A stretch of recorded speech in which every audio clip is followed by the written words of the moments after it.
Oh, like it's that song.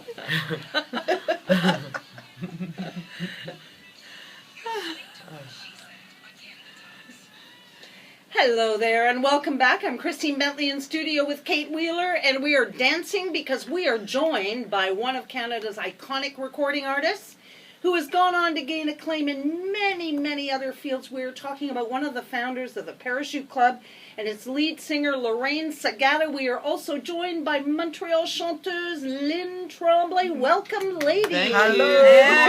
Thank you for that introduction. That song. You call it that song. You always The song. The song. The song. It's got a big thing in front of it. Well, you were still you were dancing. I mean, you were pumping your fist up. Oh up yeah, there. yeah. Well, that was my first love, being a dancer. So Yeah. once a dancer never stops, No, well, the 80s were really something. Do you ever miss that?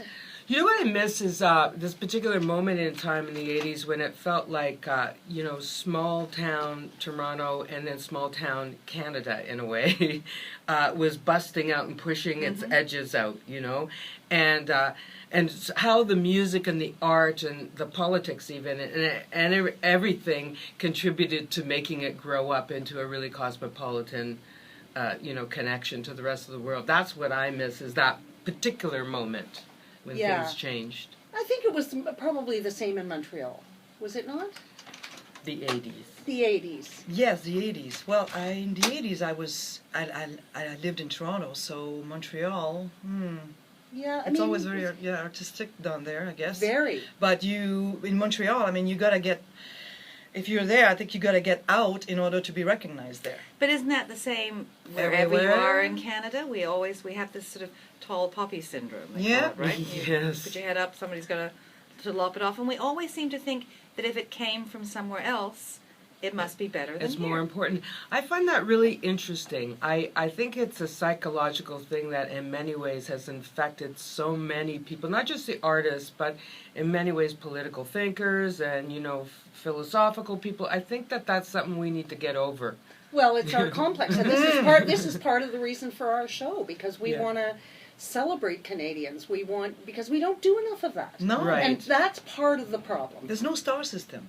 Exactly. Maybe in Montreal, yes, in Quebec, but and the rest of Canada, if there's an opera, there'll be the posters, the sponsors, and there's no name as to who's singing, who's playing. Just celebrate the artists more. You know what's really interesting is I found, in returning, in the recent years, I've been returning back to Italy quite a bit, and sort of one of the things that I find about that is that the culture is so embedded, the arts and the music and the theater and the thinking and all of that is embedded in the whole life of it, and we tend to separate those pieces where we put art over here and this over there.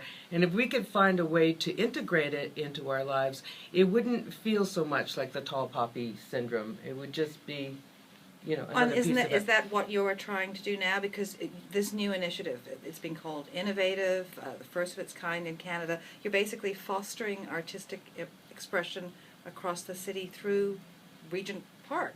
Well, I'm the honorary artist in residence in Regent Park, which is the first of its kind really in the country, in that when a developer has come along and said, we believe that the culture of the community is really important and we want to foster what's here and have someone augment that also, that's my job, is to sort of listen to what's going on there and build up what's already there, because it's been there for a long time, and bring more attention to it, and then bring my own projects in to bring people to the area, and that is about fostering the importance of culture in our day-to-day lives and the building and healing of communities, for sure. Now, for those listeners across Canada and North America that don't know, Regent Park would have been in its prime or in its heyday, possibly, I guess the most simplistic way of describing it would be a Toronto ghetto.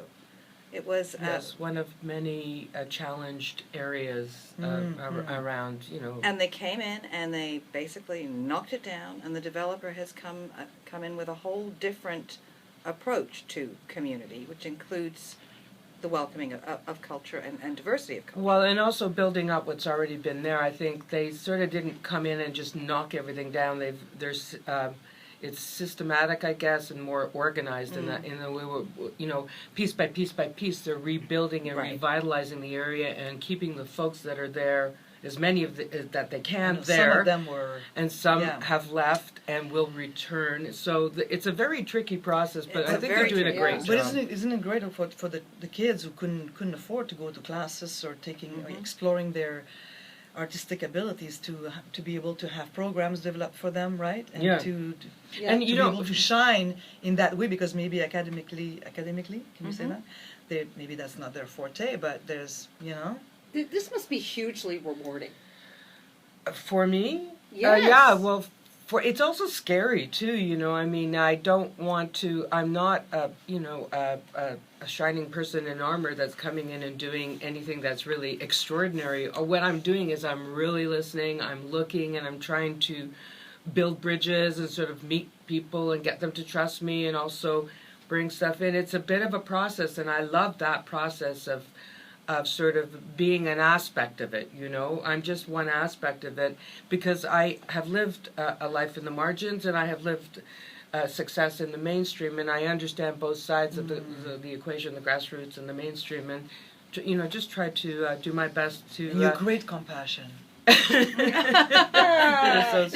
tell us this thing that you're doing tonight. It kicks off tonight. Wild Women Don't Get the Blues. It's part of the residency program at Regent Park, but it's a cabaret. And it came from before. Lynn, explain what happened. We've already done it once, part of a cabaret series at Soul Pepper. It originated by Colleen Allen, saxophoniste extraordinaire, femme fatale extraordinaire. And so we did it there like in November 1st, right, the day after Halloween.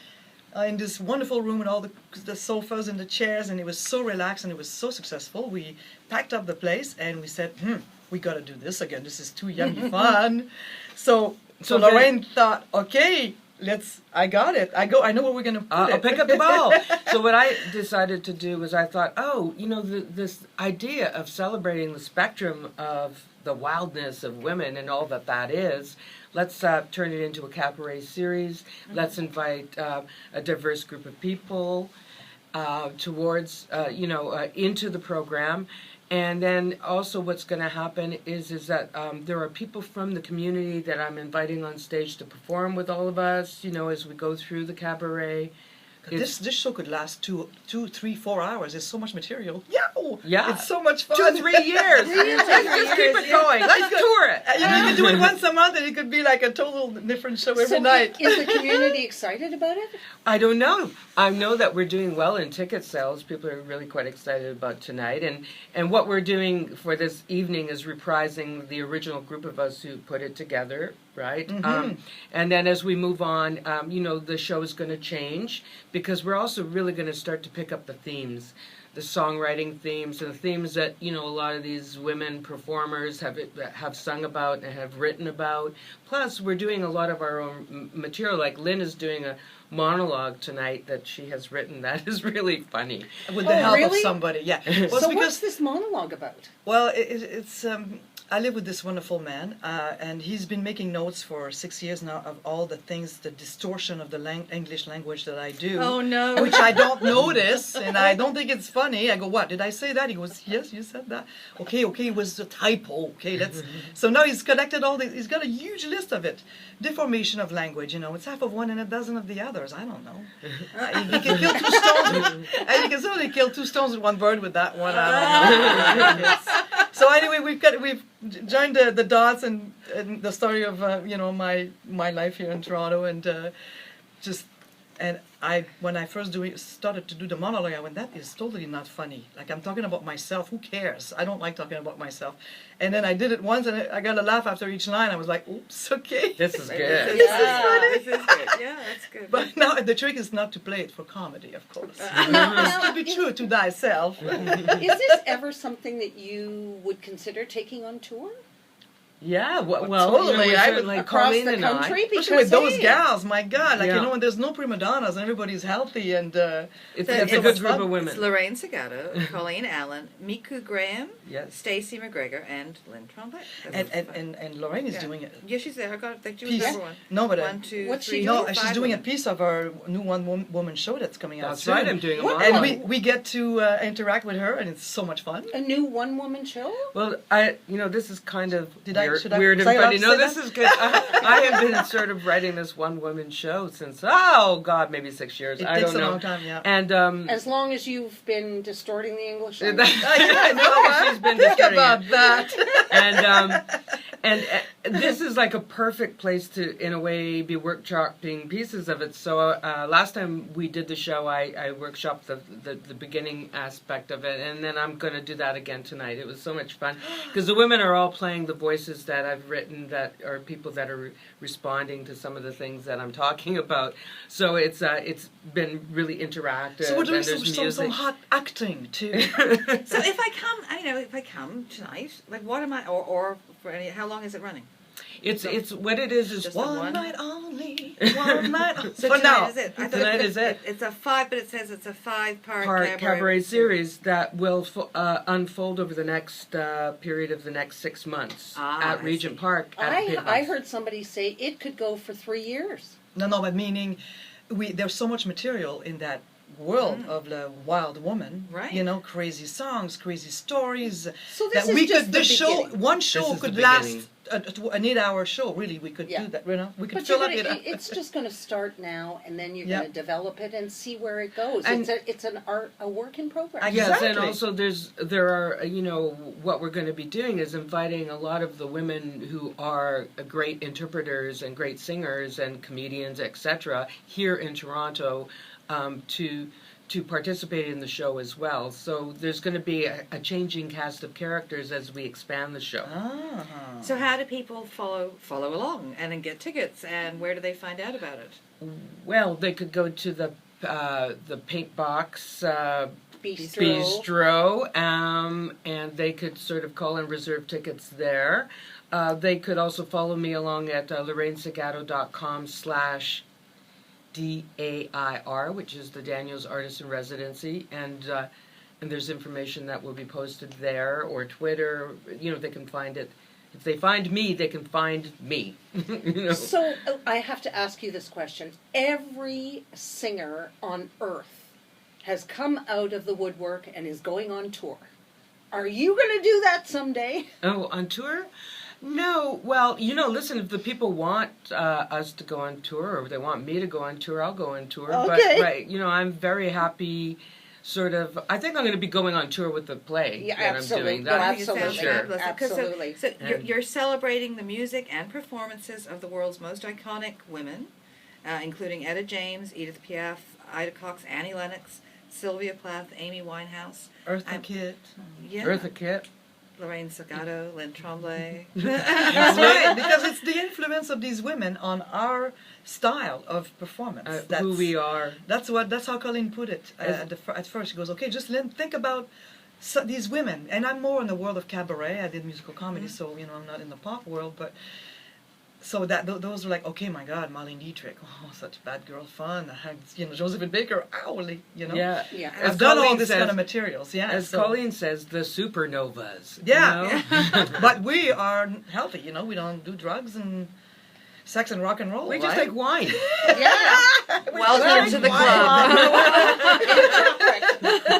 We We're alive. We're wine alive women. still. Wine, women, and chocolate. I think it's been there before. Well, good luck. It Thank sounds you so fantastic. much for and having keep us. us posted on everything else that you're Will doing as do. it comes along. Thank you. Will do. Thank Thank you for ladies. having us. Coming up next